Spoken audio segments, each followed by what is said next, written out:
আমার মামাতো বোনের বিয়েতে ফোনটা হচ্ছে টেবিলের উপরে ছিল, তো 5 মিনিট মতো পরে ঘুরে এসে আর ফোনটা খুঁজে পাইনি। তো এক বড় ভাইয়ের পরামর্শে আমি হচ্ছে থানাতে জিডি করেছিলাম। অপেক্ষায় ছিলাম, যেহেতু নিজেদের ভিতরে হারাইছে, আত্মীয় স্বজনের ভিতরে কেউ নিছিল হয়তোবা, আশাতে ছিলাম হয়তোবা পাওয়া যাবে। সেই আশাতে প্রায় 10টা মাস অপেক্ষা করছি।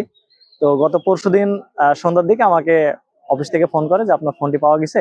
তো অ্যাকচুয়ালি মোবাইল অনেক শখের জিনিস মানুষের। ফোনটা পাওয়ার পরে যে আবেগ বা যে অনুভূতিটা হয়েছে, এটা অ্যাকচুয়ালি আমি হচ্ছে ভাষায় প্রকাশ করতে পারবো না। আমি হারিয়ে যাওয়ার পরে আমি থানায় জিডি করলাম। জিডি করার পরে যে এসি যে জমা দিলাম এসপি অফিসে, তারপরে চলে গেলাম বাড়িতে। বাড়িতে যাওয়ার পরে আমি ভাবতে পেরেলাম না যে আমি মোবাইলটা পাবো। তো আশা করি কালকে আমি ঢাকায় ছিলাম, যে ফোন করলো বিকাল 4টের সময়। ফোন করার পরে বলছে তোমার মোবাইলটা পাওয়া গেছে, তুমি ডিডি কপি নিয়ে চলে আসো। মোবাইলের ক্ষেত্রে একটু সচেতন থাকবেন।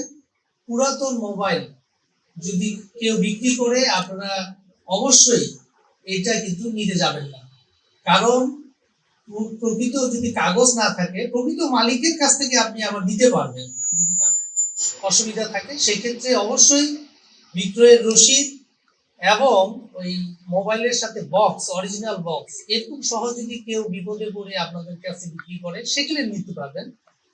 আদারওয়াইজ আপনাদের পুরাতন মোবাইল কেউ অল্প দামে বিক্রি করবে, এগুলো কখনোই নিতে যাবেন না। কখনোই এই বিকাশে প্রতারণা আপনারা দেখেছেন সোশ্যাল মিডিয়ায় সবচেয়ে বেশি হচ্ছে।